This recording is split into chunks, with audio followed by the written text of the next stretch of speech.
It's your choice. Okay. Okay, Judy. Oh, I just kissed the microphone.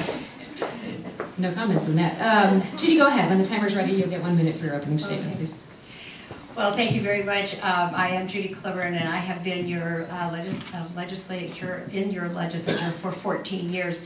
And I'd like to comment about what I learned during the 12 years that I was your city council member. The things that I learned on Mercer Island was that you had to listen to everyone, that everybody had an opinion, and you had to make sure that you heard it all.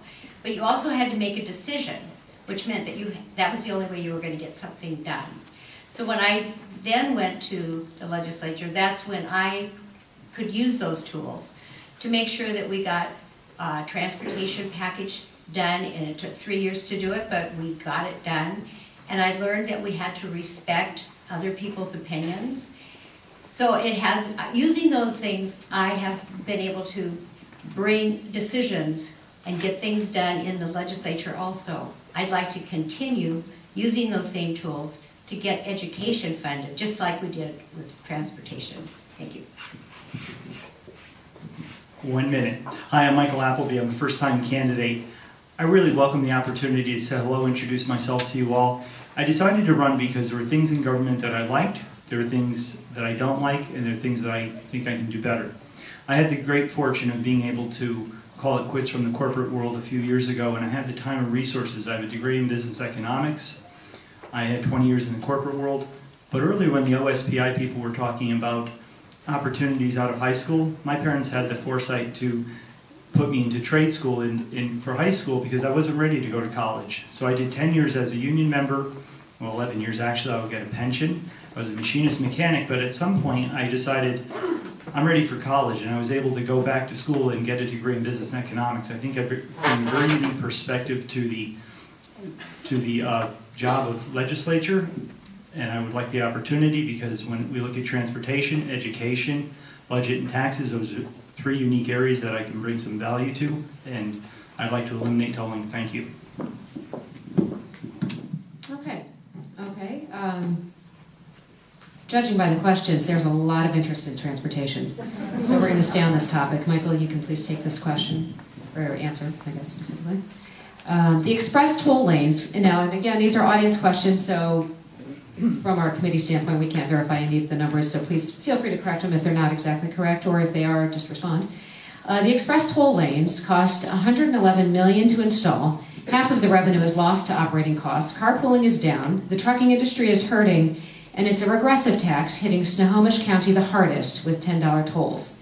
There have been more than 2 million billing errors. How would you fix this? I would fix it by stopping the tolling. Understand that it was a noble experiment to try to manage traffic with tolling, but it hasn't worked. Speeds are down, accidents are up, commute times are up. And one thing I want to say is that when we talk about 405 South on I-90, you're taking 5 lanes coming south and feeding them into 3 lanes. That's why it's not moving. The current plan to expand 405 South and then express toll lane them, that doesn't work. So my simple answer would be is to remove the tolls and start there and get our 2 people carpools back in the carpool lane. So there will always be people who do not like tolls. So people who don't like tolls at all are not going to ever like 405. But 405 is not just an experiment. It is something that is being done across the nation. It works in other states. I would not be happy with the rollout. I think the rollout could have been done a lot better. There have been some changes to make it work better.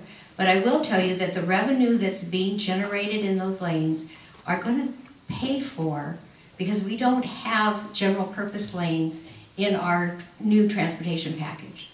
There's no money in the new transportation package to put those general purpose lanes in. These tolls will pay for that.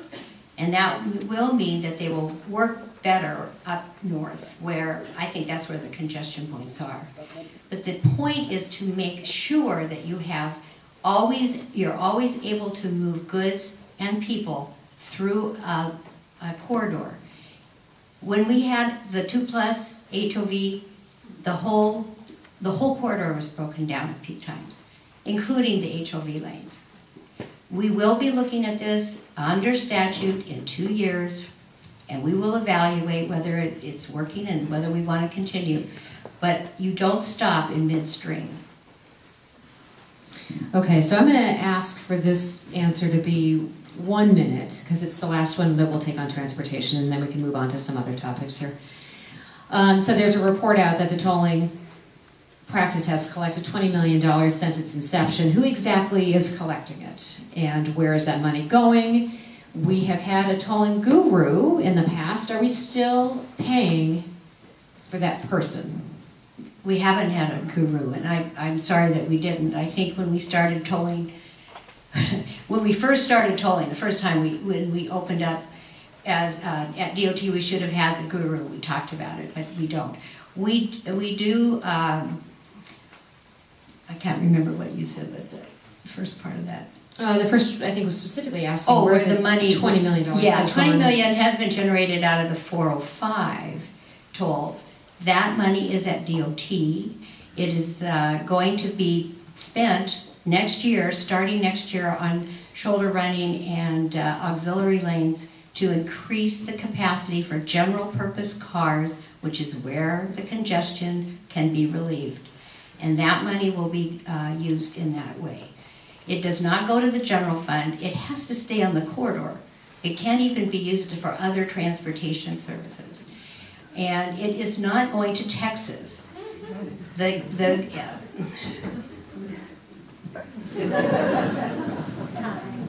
Okay, so here's the reality. We agreed to a gas tax increase to expand our roads.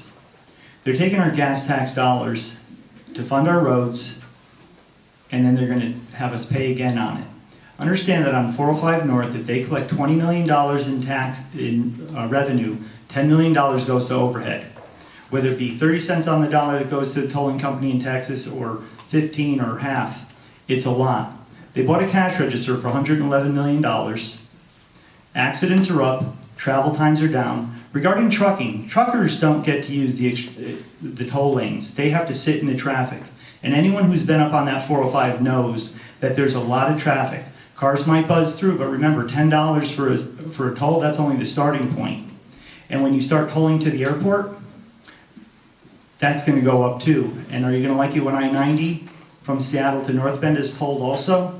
Now understand, the plan is to toll the box. If it's not about revenue, it's about pushing you out of your car. We need alternatives.